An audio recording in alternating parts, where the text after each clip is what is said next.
আজকে আমি এদের মুখোশ খুলতে এসেছি।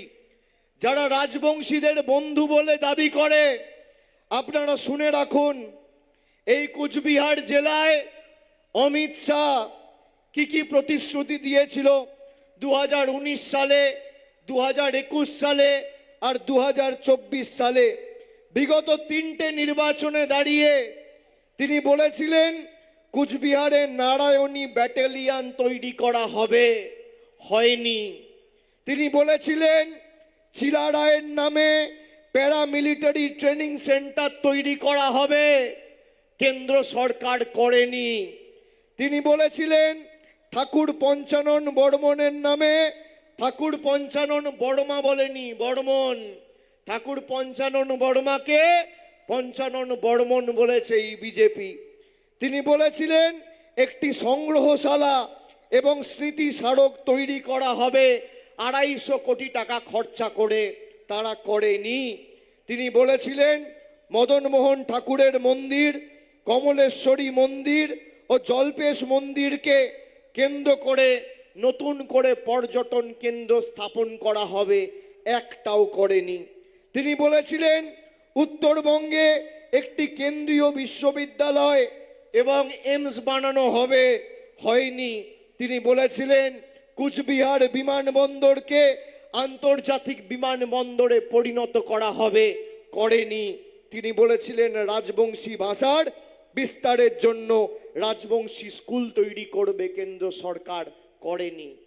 আমি অন রেকর্ড বলে যাচ্ছি, যদি কেউ করে থাকে মমতা বন্দ্যোপাধ্যায় করেছে। রাজবংশী কামতাপুরী ভাষাকে 2018 সালে মুখ্যমন্ত্রী মমতা বন্দ্যোপাধ্যায়ের নেতৃত্বে মামাটি মানুষের সরকার সরকারিভাবে মর্যাদা এবং স্বীকৃতি দিয়েছেন। সেই সঙ্গে এই বছর আজ থেকে 1.5 মাস আগে 19শে ফেব্রুয়ারি রাজবংশী ভাষাকে 8ম তপশিলিতে অন্তর্ভুক্ত করার জন্য চিঠি লিখে কেন্দ্রীয় সরকারকে আমাদের রাজ্য সরকারের তরফ থেকে 19শে ফেব্রুয়ারি মুখ্য সচিব পাঠিয়েছে রাজবংশী ভাষাকে যাতে 8ম তপশিলিতে অন্তর্ভুক্ত করা হয়। এই চিঠির কপি আমি নিয়ে এসেছি, এই চিঠির কপি।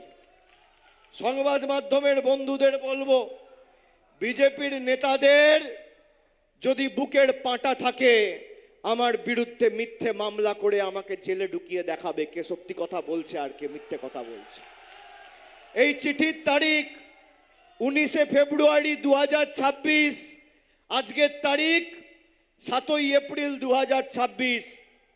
আজ থেকে 1 মাস 18 দিন আগে এই চিঠি মমতা ব্যানার্জির সরকার কেন্দ্র সরকারের কেন্দ্রীয় স্বরাষ্ট্র সচিবকে লিখেছে। বিজেপি কোনো সদুত্তর দেয়নি আর কোনো সদার্থক ভূমিকা এখনো পর্যন্ত পালন করেনি। এই হচ্ছে বিজেপির আসল স্বরূপ।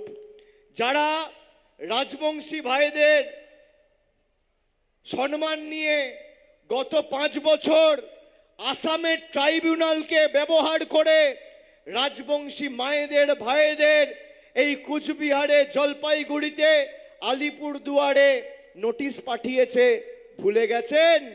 কে পাঠিয়েছে? বিজেপি। যখন ইচ্ছা হয়েছে আপনাদের অবৈধভাবে লাইনে দাঁড় করিয়ে দিয়েছে। কখনো নোটবন্দির লাইন, কখনো ভোটবন্দির লাইন, কখনো এলপিজির লাইন, কখনো লকডাউনের লাইন। 12 বছর আগে একটা রান্নার গ্যাসের দাম ছিল 400 টাকা। মোদি ক্ষমতায় আসার পর সেই রান্নার গ্যাস আজকে 1000 টাকা পার। ব্ল্যাকে কোথাও 2000, কোথাও 2500 টাকায় বিক্রি হচ্ছে। কোথাও রেলের প্ল্যাটফর্ম টিকিট আজকে যেখানে 10 বছর আগে 5 টাকা দাম ছিল, আজকে একটা রেলের প্ল্যাটফর্ম টিকিটের দাম 30 টাকা। কেরোসিন তেল মোদি আসার আগে দাম ছিল 14 টাকা লিটার, আজকে 1 লিটার কেরোসিনের দাম 38 টাকা, 39 টাকা। আজকে মায়েরা রান্নায় জিরে ব্যবহার করেন, জিরের গুঁড়ো 10 বছর আগে দাম ছিল 130 টাকা কেজি, আজকে 360 টাকা কেজি। টমেটো 20 টাকা কেজি ছিল, আজকে 40 টাকা কেজি। ঢেঁড়স 18 টাকা কেজি ছিল, আজকে 50 টাকা কেজি। পেট্রোল 50 টাকা লিটার ছিল, আজকে 100 টাকা লিটার। ডিজেল 38 টাকা লিটার ছিল, আজকে 90 টাকা লিটার।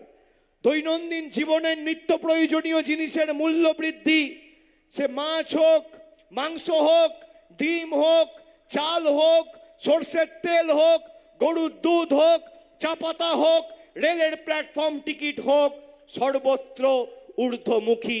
একদিকে নরেন্দ্র মোদী আপনাকে লুটে পুটে আপনার পকেট থেকে টাকা নিয়ে নিজে 8,000 কোটি টাকার বিমান কিনে দিল্লিতে, গুজরাটে, উত্তরপ্রদেশে বাংলার টাকা নিয়ে গেছে। আর অন্যদিকে মমতা বন্দ্যোপাধ্যায় সরকার কোনো কর না চাপিয়ে আপনার অ্যাকাউন্টে লক্ষ্মীর ভান্ডার আর যুবসাথী করে প্রতি মাসে 1500 টাকা পৌঁছে দিয়েছে। এটাই আমাদের সরকার আর তাদের মধ্যে পার্থক্য। একদিকে মোদি কেড়ে নিচ্ছে, মানুষকে লুটে নিচ্ছে, আর একদিকে মমতা বন্দ্যোপাধ্যায় দুহাতে বিলিয়ে যাচ্ছে, মানুষকে দিয়ে যাচ্ছে। বিজেপি চায় আপনার চোখের জল নেমে আসুক, আপনার অধিকার থেকে আপনি বঞ্চিত হন। আর তৃণমূল চায় আপনার মুখে হাসি ফুটুক, আপনার অধিকার সুরক্ষিত থাকুক। তাই আগামী দিন লড়াইটা অনাচার বনাম উন্নয়ন, লড়াইটা অবহেলা বনাম সম্মান, লড়াইটা শোষণ বনাম হার না মানার মানসিকতার। যারা আমাদের বাংলাদেশি বলেছে ভুলে গেলে চলবে? কুচবিহারের কত মানুষ অন্য জায়গায় কাজ করতে গিয়ে বিজেপি শাসিত রাজ্যে, সে মহারাষ্ট্র হতে পারে, ছত্তিশগড় হতে পারে, মধ্যপ্রদেশ হতে পারে, বিভিন্ন জায়গায় বাংলায় কথা বলার কারণে আমাদের বাংলাদেশি বলে দাগিয়ে দেওয়া হয়েছে। বিএসএফ এর অত্যাচার ভুলে গেছেন? ভুলে গেলে চলবে না। এই বিজেপি মানুষকে অত্যাচার করেছে। তাই আগামী নির্বাচন খালি শৈলেন্দ্র বর্মাকে জোড়া ফুলে ভোট দিয়ে জেতানোর নির্বাচন নয়।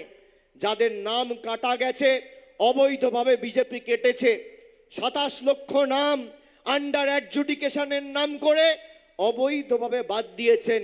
তার মধ্যে 10 লক্ষর বেশি নাম হিন্দু বাঙালি।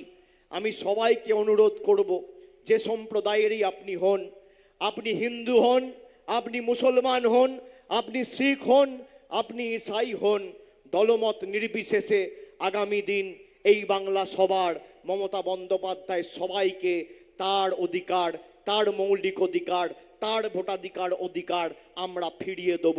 এটা আমাদের প্রতিজ্ঞা। কিন্তু কেউ ভয় পাবেন না, কেউ আতঙ্কিত হবেন না। আমাদের টাকা আটকে আমাদের রুখতে পারেনি, আমাদের নাম কেটেও আমাদের রুখতে পারবে না।